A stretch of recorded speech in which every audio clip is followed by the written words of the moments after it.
जय हिंद। आइए आज हम लोग साइंस, ये जो खान सर के द्वारा सेट होता है डेली जीके जीएस, यह सेट नंबर हम लोग कितना 21 देखेंगे। उनके टीम के द्वारा तैयार किया हुआ रहता है, जिसमें जीके के अलावा साइंस और 10 करंट अफेयर रहते हैं, तो काफी ज्यादा हेल्पफुल होता है। तो चलिए बिना समय के गवाए हुए हम लोग सीधे अब सेट के ऊपर आते हैं। पहला हम लोग का प्रश्न कहता है कि हवा में नमी मापने के लिए किस उपकरण का प्रयोग किया जाता है। तो याद रखिएगा वो आपको हाइग्रोमीटर का प्रयोग किया जाता है, लेकिन यही जल का अपेक्षित घनत्व पूछता है, तो घनत्व में याद रखिएगा हाइड्रोमीटर होता है। और ये जो एरोमीटर है हवा की शक्ति और दिशा मतलब उसको ज्ञात करने में किया जाता है। तो इस तरह से आपका तीनों आपका ऑप्शंस भी आपके लिए हेल्पफुल होगा। अगला प्रश्न देखते हैं। भूमध्य सागर से भारत के उत्तर पश्चिम भाग की ओर जो चलती है उसे किस नाम से जाना जाता है। तो मानसून को उसे पश्चिमी विक्षोभ कहते हैं। इसके अलावा इसको याद रखेगा, उसको जेट स्ट्रीम भी कहा जाता है और भूमध्य सागरीय भी कहा जाता है। भूमध्य सागरीय इसलिए कहा जाता है कि वह कहाँ से आता है, वह भूमध्य सागर से वह उत्पन्न होता है और वह किधर पश्चिम से लेकर पूरब की ओर चलता है। तो आपको ऐसे याद रखना है ये तीनों। और इसके अलावा इससे लगभग 3% के आसपास में जो होता है पश्चिमी विक्षोभ से भारत में वर्षा होती है, जो कि मिनिमम होती है। हालांकि सबसे अधिकतम होता है आपको दक्षिण पश्चिम वाला जो मानसून से होता है, जो कि ये वाला आपको जून के पहला सप्ताह में आता है, ये दक्षिण पश्चिम वाला से होता है। जबकि दूसरा प्रतिशत की दृष्टि से लौटता हुआ मानसून है जो उत्तर पूरब, इससे होता है। तीसरा आपको बता दिए पश्चिमी विक्षोभ। ये मुख्य रूप से ये तीन आपको इसमें से आपको याद रखना होगा। ये काल वैसाखी वगैरह ये आपका पश्चिम बंगाल वाला इस सब क्षेत्र में आपको चलता है। चलिए आगे की ओर जाते हैं। अगला प्रश्न कहता है निम्नलिखित में से भारत का सबसे क्या करा है कि सबसे पूर्वी देशांतर और सबसे यहाँ पे दक्षिणी अक्षांश के आपका पूछा जा रहा है। तो इस तरह से अगर आप देखेंगे तो इसका तो पूर्वी देशांतर में तो देख लिए सबसे पूर्व वाला में तो आपको 97 डिग्री 25 मिनट आपका होता है। और सबसे क्या है कि दक्षिणी आपको अक्षांश पूछा जा रहा था। दक्षिणी अक्षांश का मतलब क्या है कि आपको ये भारत का ये नीचे वाला हिस्सा यानी कन्याकुमारी वाला के आसपास वाला 8 डिग्री आपको 4 मिनट उत्तरी अक्षांश होगा। इस तरह से आपका 3 का आंसर बी हो जाएगा, क्योंकि इसमें एक देशांतर पूछ दिया गया, ये मतलब जो आपके पूर्वी देशांतर यहाँ अरुणाचल प्रदेश के आसपास वाला है, और ये एक तरह से आपका देशांतर पूछ दिया गया है। और इसे मुख्य रूप से दक्षिणतम होता है तो ग्रेट निकोबार में होता है, वो लगभग 6 डिग्री 4 मिनट वह चलता है। तो ऐसे भी आपको याद रख सकते हैं। इसके अलावा आप पश्चिमी देशांतर भी आप याद रख सकते हैं, 68 डिग्री आपको कितना 7 मिनट होता है। और ये इस तरह से ये दक्षिणी आपको अक्षांश तो देख लिया 8 डिग्री 4 मिनट, और उत्तरी अक्षांश इसका उत्तर तक चला जाता है वो 37 डिग्री के आसपास में। तो इस तरह दोनों के बीच में कितना 30 डिग्री के आसपास का अंतर मिलता है, यानी कि 1 घंटा में आपको मतलब देखेंगे कि 15 डिग्री का कोण बनाते हैं। इस तरह से पूरब पश्चिम में 2 घंटा का आपको अंतर देखने को मिलता है, क्योंकि 24 घंटे में पृथ्वी कितना 360 डिग्री का क्या करता है कि कोण बनाती है। इस तरह से 1 घंटा में आपको देखेंगे यह क्या करेगा, आपको 15 डिग्री का कोण बनाती है। और इस तरह से 1 मिनट में आपका 4 डिग्री का कोण बनाता है। तो चलिए अगला प्रश्न की ओर हम लोग बढ़ते हैं। निम्नलिखित में भारत का कौन सा कथन सही है। तो याद रखिएगा इसमें से देखते हैं कि भारत का मुख्य क्षेत्रफल 3.2 मिलियन वर्ग किलोमीटर है। तो ये सही है, क्योंकि भारत का क्षेत्रफल कितना है 32,87,000 आपको कितना हो गया 263 आपका वर्ग किलोमीटर हो गया। तो इस तरह से इसको मिलियन में देखेंगे, यहाँ पर देख लीजिए 3.28 हो गया। तो इस तरह से ये आपका पहला क्या है कि ये आपका सही है। भारत का स्थानीय स्थलीय सीमा 15,200 किलोमीटर है, तो ये भी आपका सही है। भारत का मानक समय लेखा 82.82 है। याद रखिए यहाँ यानी कि 45 नहीं ईस्ट होगा, बल्कि यहाँ पे अगर 30 डिग्री होता तो ये सही हो जाता। 82.82 है, जो ग्रीनविच समय से कितना 5.5 घंटा आपको आगे चलता है।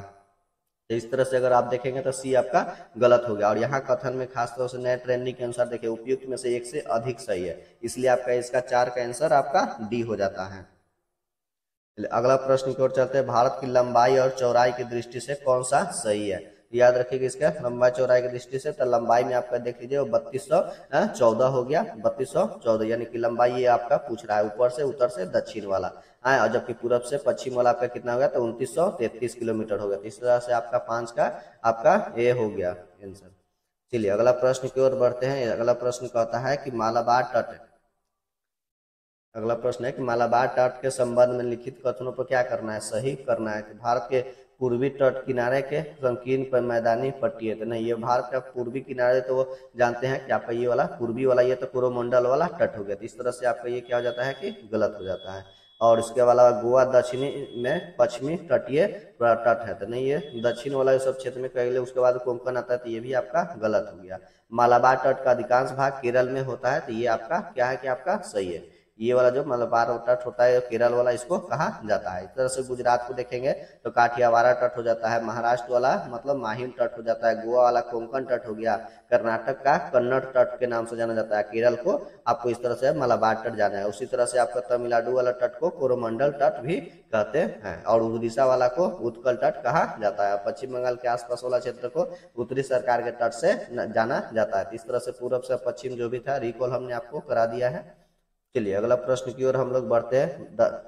दक्षिण भारत की नदी के संबंध में लिखित में से कौन सा कथन इसमें से सही है? तो याद रखना कि सही का पूछ रहा है। तो चलिए अगला प्रश्न करते हैं, देखते हैं क्या है। नर्मदा नदी सतपुरा श्रेणी के दक्षिण में बह रही है। दक्षिण नहीं बल्कि यह उत्तर की ओर बह रहा होता है, क्योंकि ये क्या होता है कि सतपुरा श्रेणी मतलब ये आपका हो जाता है, और इसी के आपका ये वाला उत्तर दिशा में आपको नर्मदा बहती है, और दक्षिण के दिशा में आपको कौन सा वह ताप्ती आपको बहती है। ताप्ती नदी सतपुरा श्रेणी के दक्षिण में बह रही है, तो ये आपका सही है। नर्मदा नदी है जो कि विंध्याचल और सतपुरा श्रेणी के बीच से मतलब गुजर रही है, तो ये भी आपका क्या होगा कि सही होगा। इस तरह से इसका आंसर देखेंगे तो एक से अधिक आपका क्या है कि सही है। चलिए अगला प्रश्न है, टीपू सुल्तान ने अपनी राजधानी किसको बनाया था? तो याद रखिएगा वह श्रीरंगपट्टनम को उसने बनाया हुआ था। अगला प्रश्न है, निम्नलिखित में से कौन सा कौन था जिसने विदेशों में आधुनिक पद्धति से दूतावास स्थापित किया हुआ था? तो आपको कौन थे? तो टीपू सुल्तान ही थे। भारत में सबसे पहली बार प्रयोग का मतलब उपयोग करने वाला। अब फ्रांस के ही जैकोबियन क्लब था जो कि गर्म दल से जुड़ा हुआ था, गर्म दल से उसका मतलब यह से थी मतलब उसके सदस्यता ग्रहण किए हुए थे, तो अंग्रेजों के साथ में युद्ध किए हुए थे। तो ये आपको याद रखना। हालांकि इनकी मृत्यु चौथा आंग्ल मैसूर युद्ध में इनकी हो जाती है। चलिए अगला प्रश्न को, टीपू सुल्तान ने ब्रिटिश सेना को 1780 में हराया था, तो कहाँ पे हराया था? याद रखिएगा वह पोल्लीपुर में आपको हराया हुआ था। ठीक से देख लीजिए, आपका दक्षिण भारत का यह है, तो पोल्लीपुर वाला क्षेत्र में उसने हराया हुआ था। अंग्रेजों ने श्रीरंगपट्टनम की संधि किसके साथ की हुई थी? तो याद रखें श्रीरंगपट्टनम टीपू सुल्तान के साथ किया हुआ था, क्योंकि तीसरा आंग्ल मैसूर युद्ध जो हुआ था 1700 आपको 90 से कितना 92, ये 992 वाला क्षेत्र में इसके साथ श्रीरंगपट्टनम की संधि किए हुए थे। हालांकि उससे पहले मतलब जो थी तीन और मतलब दो और हुआ था जो कि हुआ था, तो उसमें वाला पहला वाला में मतलब वह टीपू सुल्तान के जो पिता थे हैदर अली वह जीत गए थे। दूसरी का वाला में क्या हुआ था कि वह हार गए थे। 80 से जो 84 हुआ था उसमें वह हार गए थे, और उसमें क्योंकि इनके 82 में ही पिता के मृत्यु 82 में ही मृत्यु हो गया था, तो याद रखना होगा। उसी तरह से तीसरा जो हुआ था तो ये 90 से 92, चौथा 1799 में हो गया था उनकी मृत्यु। चलिए अगला प्रश्न की ओर हम लोग देखते हैं। टीपू सुल्तान अंग्रेजों के साथ युद्ध में कब मारे गए थे? तो याद रखेगा वो आपको 1799 में चौथा आंग्ल मैसूर में हो गया था, और इसमें कोई संधि नहीं हुआ था। जबकि पहला संधि की बात करेंगे तो मद्रास की संधि होता है, जबकि दूसरा जो संधि हुआ था वो मंगलौर की संधि है, तीसरा श्रीरंगपट्टनम की संधि होता है, और चौथा में आपको कोई संधि नहीं होता। इस समय इनकी हत्या कर दी जाती है। चलिए अगला प्रश्न की ओर देखते हैं। यहाँ पे भी कुछ कूट को मिलान करना है। प्रथम आंग्ल मैसूर युद्ध मतलब ये हैदर अली पराजित हुए थे, पराजित नहीं हुए थे बल्कि इसमें जीत गए थे, तो इसलिए आपका क्या होगा कि गलत हो गया। द्वितीय आंग्ल मैसूर युद्ध हैदर अली ने अंग्रेजों को पराजित किया था, नहीं बल्कि अंग्रेज ने ही इनकी मतलब हरा दिया था। और चलिए तीसरा आंग्ल मैसूर युद्ध टीपू सुल्तान युद्ध जीता था, तीसरा में जीता नहीं था बल्कि वह खुद हार गया था, इसीलिए श्रीरंगपट्टनम की संधि हुआ था। चौथा आंग्ल मैसूर युद्ध, इसमें टीपू पराजित किया गया और युद्ध के मध्य दिवंत हो गया, तो ये आपका क्या है कि सही है। बाकी इसका 3 आपको गलत है। चलिए अगला प्रश्न की ओर देखते हैं। मतलब यहाँ पे तो अगला प्रश्न यहाँ ये कहता है कि धात्विक के ऑक्साइड जो होते हैं,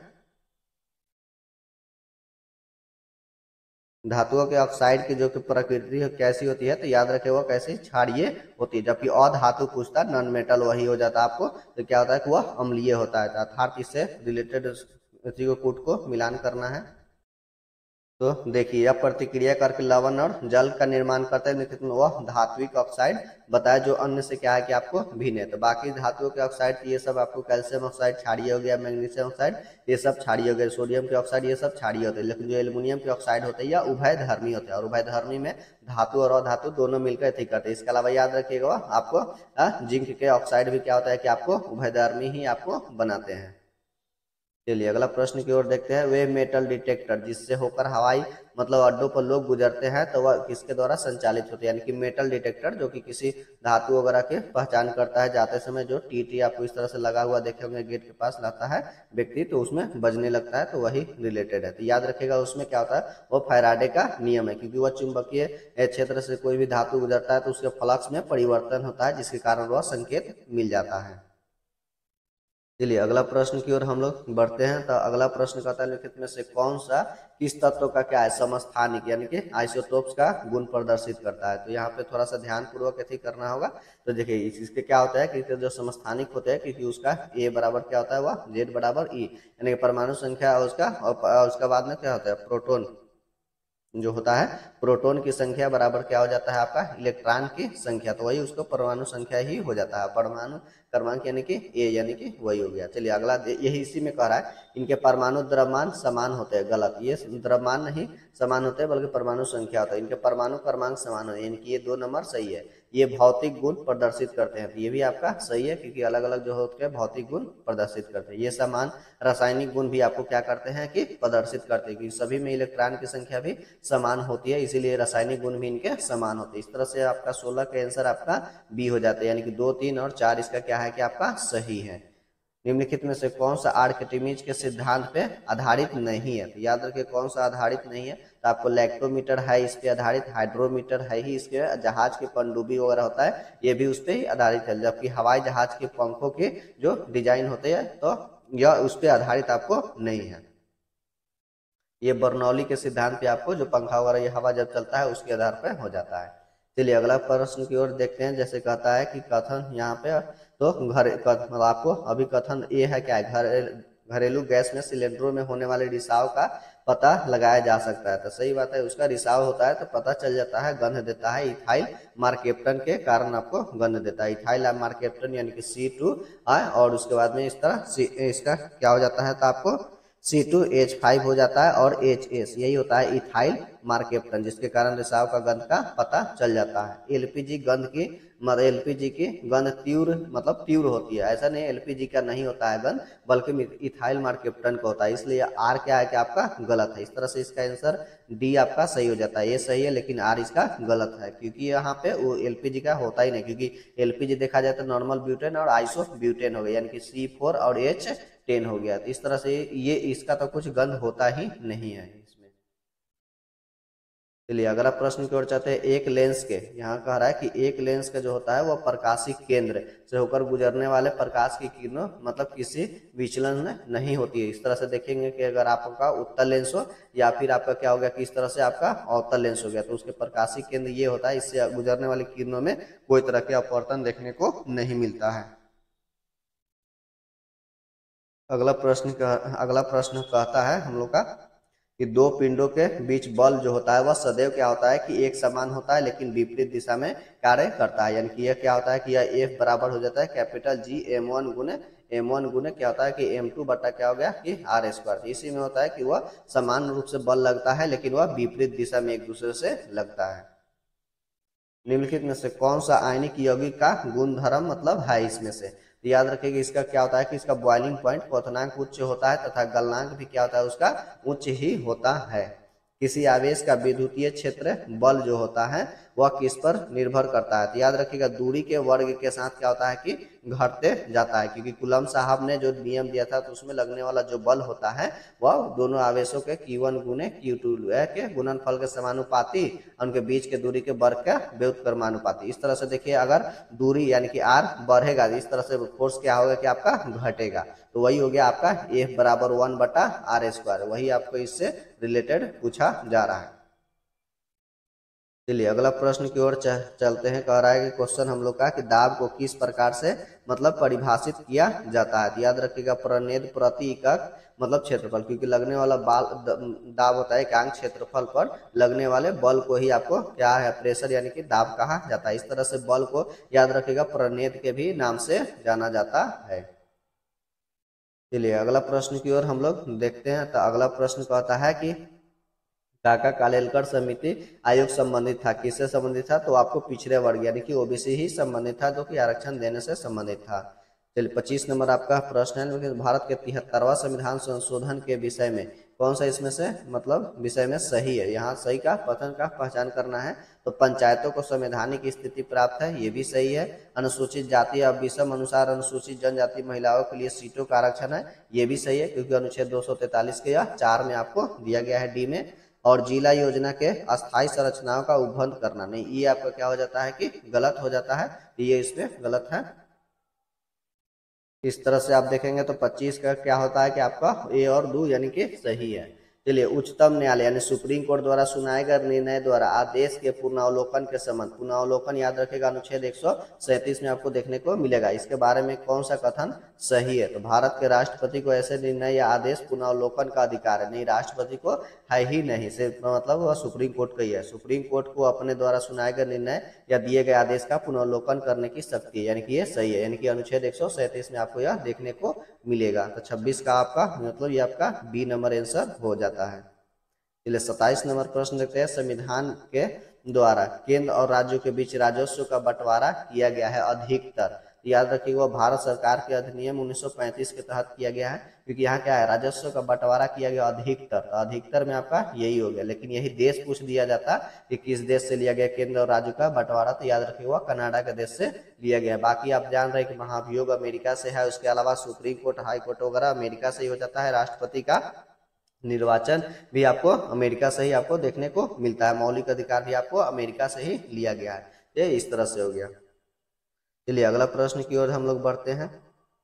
राष्ट्रीय आपातकाल यानी कि अनुच्छेद ये 352 जो कहता है कि घोषणा कर सकता है यदि खतरा होगा बाहरी आक्रमण से, तो बात सही है। आंतरिक अशांति के आधार पर नहीं, ये आंतरिक अशांति के आधार पर, जबकि 1975 में जब लगा था उसको 44वां संविधान संशोधन 78 में उसको मतलब गैर संवैधानिक करार कर दिया गया। उसके आधार पर जोड़ दिया गया कि सशस्त्र विद्रोह पे जब होगा तभी यह लग सकता है। इस तरह से आपका 2 नंबर भी आपका गलत हो जाता है, जबकि सशस्त्र विद्रोह पे ये सही है, असंप्रदायिकता संघर्ष पर ये भी आपका गलत है।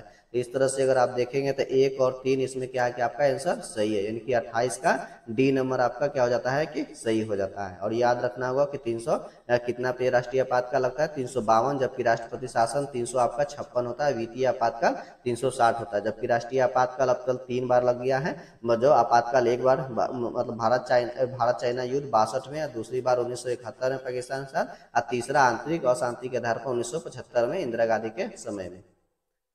चलिए अगला प्रश्न की ओर हम लोग बढ़ते हैं। 74वां संविधान संशोधन का उल्लेख आपको मिलता है, तो याद रखिएगा राज्य वित्त आयोग के कार्य में आपको मिलता है, और यह क्या है नगर पालिका से संबंधित है। जबकि 73वां आपको ग्राम पंचायत से जुड़ा हुआ है। जबकि 73वां अनुसूची देखेंगे तो आपको किसमें 11 में मिलेगा, जबकि ये 74वां नगर निगम है तो आपको 12वां अनुसूची में देखने को मिलेगा।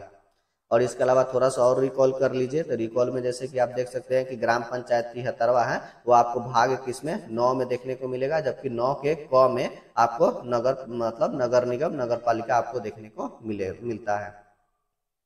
चलिए अगला प्रश्न की ओर हम लोग बढ़ते हैं। 30 नंबर प्रश्न कहता है कि केंद्र और क्या आता है कि केंद्र और राज्यों के बीच विवादों का निर्णय के लिए भारत के उच्चतम न्यायालय यानी सुप्रीम कोर्ट की शक्ति किसके मतलब अंतर्गत आती है। तो याद रखिएगा किसके अंतर्गत आती है, तो वह अपीलीय अधिकारिता के अंतर्गत आती है। और यह अपीलीय मतलब कितना आता है अनुच्छेद 131 अनुच्छेद के तहत आ जाता है। जबकि 130 में है सुप्रीम कोर्ट का स्थान होगा, जबकि 129 में आपका होता है सुप्रीम कोर्ट एक अभिलेख न्यायालय है।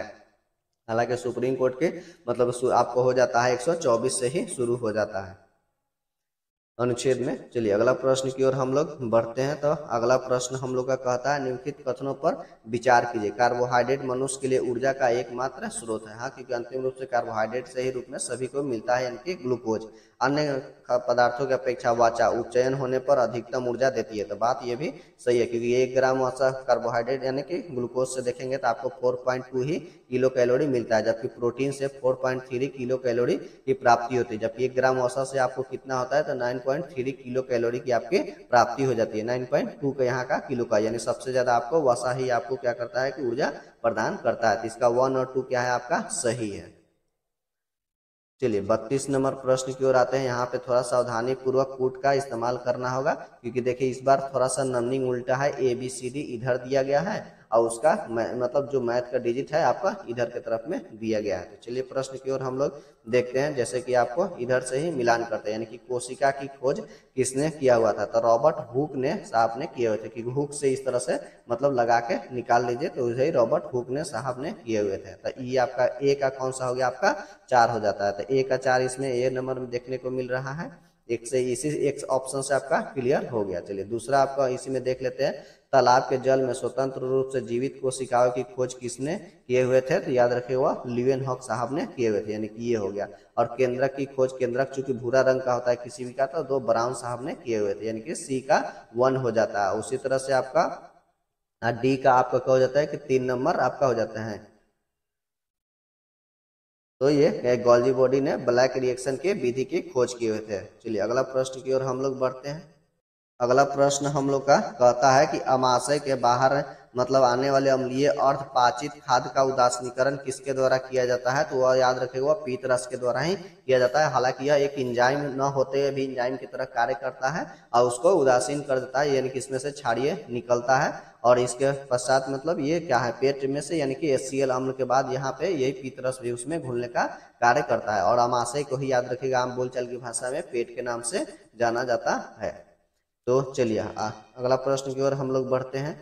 निम्नलिखित में से हृदय स्पंदन को मापने के लिए किस यंत्र का प्रयोग किया जाता है, तो याद रखिएगा स्टेथोस्कोप का प्रयोग किया जाता है। जिसे देखते हैं डॉक्टर के पास जाते हैं तो आपको लगा के आला चेक करता है, तो वही स्टेथोस्कोप ही होता है। लेकिन यह हृदय की गति वगैरह सुनने के लिए मतलब उसके अंदरूनी में कोई विकार उत्पन्न हो गया उसमें ECG का प्रयोग किया जाता है, यानी कि इलेक्ट्रोकार्डियोग्राफी होता है। लेकिन अगर मस्तिष्क में व्यक्ति का कोई पता लगाने के लिए आपको EEG किया जाता है, इलेक्ट्रोइंसेफेलोग्राफी किया जाता है। जबकि पेस मेकर आपको हृदय की गति को मतलब जो धीमा हो गया रहता है उसे बढ़ाने का कार्य करता है। और यह पेस मेकर कभी भी देखिएगा आपको इस तरह से हृदय में, तो आपको यहाँ पे दाहिना आलिंद के पास ही आपको पेस मेकर लगाया जाता है। चलिए अगला प्रश्न हम लोग का है कि मेलानिन एक प्राकृतिक वर्णक है जो कि मानव के त्वचा, बाल और परितारिका यानी कि आइरिस को मतलब रंग को प्रदान करता है। यह किससे सुरक्षा प्रदान करती है, तो याद रखिएगा अल्ट्रावायलेट किरण से आपको प्रदान करता है। हालांकि मेलानिन जिसके मतलब शरीर में ज्यादा मात्रा में होगा तो वह ब्लैक कलर का होगा, जिसमें कम होता है तो आपका मतलब गोरापन उस व्यक्ति में देखने को मिलेगा। तो आपको यही है, पराबैंगनी किरण से क्या करता है, आपको रक्षा करता है।